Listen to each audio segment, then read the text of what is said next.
படம் ரிலீஸ் ஆகும்போது நம்ம ஏற்று சங்க ஷோ தான் பிரசவ மாதிரி போச்சு. நான் சூடாக போட்டு படம் நல்லா இருக்கும்போது நான் ஃபேஸ்புக்கில் பார்க்குறேன். ஒரு படம் நல்ல படமும் நல்லா நிறைவாக இருந்துச்சுன்னா நிறைய பேர் இப்போ ஃபேஸ்புக்கில் பகிர்ந்துருக்கேன். அது ஒரு நல்ல ஆரோக்கியமான விஷயம். அது மாதிரி இந்த படமும் உங்கள் பிரசவ மாதிரி இருந்தது. அது மக்கள் கொண்டு சேர்த்துருவாங்க எங்கள் உறுப்பினர்கள்லாம். இல்லை இங்கே இன்னொரு சந்தோஷமான விஷயம் என்னென்னா, திரைக்கதை இயக்கம் கதிரவன்.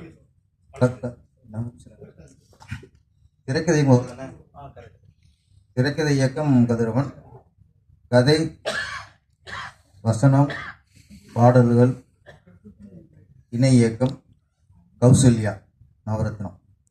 அவங்க யாருன்னா இவரோட துணைவியார்.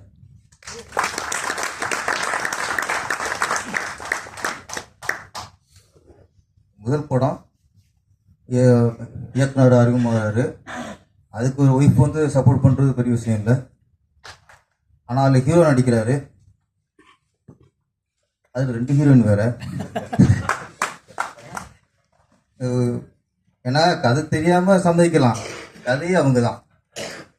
ஒரு கதாநாயகனை உருவாக்கி அதுக்கு 2 கதாநாயகி உருவாக்கி அதில் வீட்டுக்காரையே நடிக்க வச்சு அளவு பார்க்குறாங்கன்னா எவ்வளோ விஷயம் இது.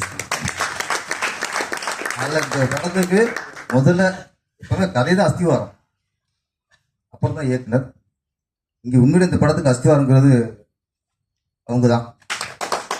அவங்க சப்போர்ட் இல்லாமல் இந்த இயக்குனர் இந்த கதையை உதிச்சிருக்க முடியாது. என்னது? ஆமாம், ஒரு நிலவு வந்து ஒரு கதிரவனை ஒதுக்கி வச்சு. இங்கெல்லாம் எங்களுக்கு நிறைய விஷயம் தெரியாது. சிங்கப்பூர்ல இருக்காங்கல்ல, மலேசியாவில் இருக்காங்கல்ல, நம்ம ஊர் கஷ்டம் தெரியாது அவங்களுக்கு. நாங்கெல்லாம் என்ன பாட்டு போடுறோம். ஆமாம் ஆமாம், இங்கெல்லாம் சினிமாக்காரங்களுக்கு பொண்ணு கொடுக்க மாட்டாங்க. அது அப்புறம் ஆமாம், வீடு கொடுத்தாங்க, நம்ம பொண்ணு கொடுக்க மாட்டாங்க. ஆனால் உங்கள் வீட்டுக்காரி வந்து உங்களுக்கு கதையும் கொடுத்து 2 ஹீரோயினையும் கொடுத்து, ஆமாம் அந்த அவங்களே தயாரிச்சு இந்த ஒய்ஃப் அமைஞ்சா அது ஆண்டு கொடுத்த வரங்க. உங்களுக்கு பொண்ணே கிடைக்க மாட்டேங்குது. மொத்தமாக ஆண்டு அவங்கள்ட்ட ஒரு ஒப்பர் ஸ்டாப்ல முதல் சக்ஸஸ் அங்கே. அவ்வளோதான் முதல் சக்ஸஸ். ஒரு சினிமா விழாவில் எனக்கு தெரிஞ்சு கணவன் மனைவியும் ஒன்றா வந்து நிற்கிறது அபூர்வம். நாங்களும் இங்கே நிறைய 100 ரூபா படம் கொடுக்கலாம், 200 ரூபா படம் கொடுக்கலாம். டயட்டு தான் பிடிச்சிட்டு வருவார். யாரும் ஒய்ஃப் கூட்டு வர மாட்டாங்க.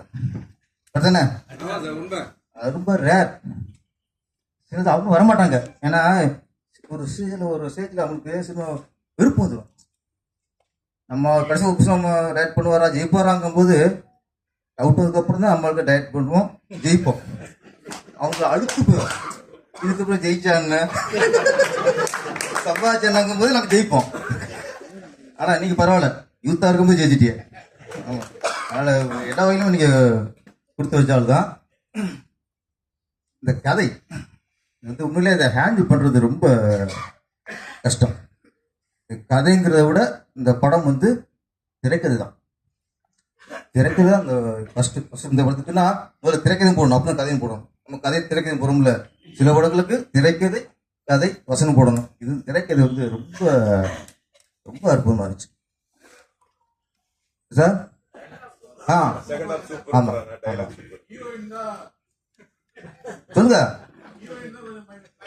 அழகா இல்லையா சார்? அதான் சொல்ல வராங்க சார். என்ன ஃபர்ஸ்ட்ல பொண்ணு நல்லா இருந்துச்சு.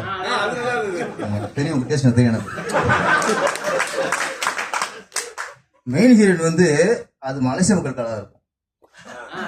இவங்களுக்கு நம்மளுக்குன்னு ஒரு டேஸ்ட் இருக்கு, மலேசிய மக்களுக்கும் டேஸ்ட் இருக்கு. இது மலேசிய ரசிகர்களுக்காக, அது ஃபர்ஸ்ட் ஹீரோயின் நமக்காக. ஓகே, ஆமா, அழகு விட்டுட்டு தான் அவர் என்ன சொல்றாருன்னா, லவ்வுக்கு அழகு இல்ல இன்னும் செலக்ஷன் யாரு தெரியுமா? அவங்க அவங்க உஷாரா பார்த்துருக்காங்க. நீங்க சொல்றீங்கல்ல உங்க கண்ணுக்கே சுமாருன்னா அப்ப இவர் கண்ணுக்கு சுமாராக சரியா வருங்க. படம் முடியும் போது சொல்றேன். அதனாலதான் இது அந்த ஹீரோயின் செலெக்ஷன் வந்து தெளிவா பண்ணிட்டாங்க. அவங்க ரொம்ப கண்ணுக்கு அழகா இருக்கக்கூடாது, ஹீரோனுக்கு பேருக்கு போடணும், நம்ம புருஷனுக்கே பிடிக்க கூடாது.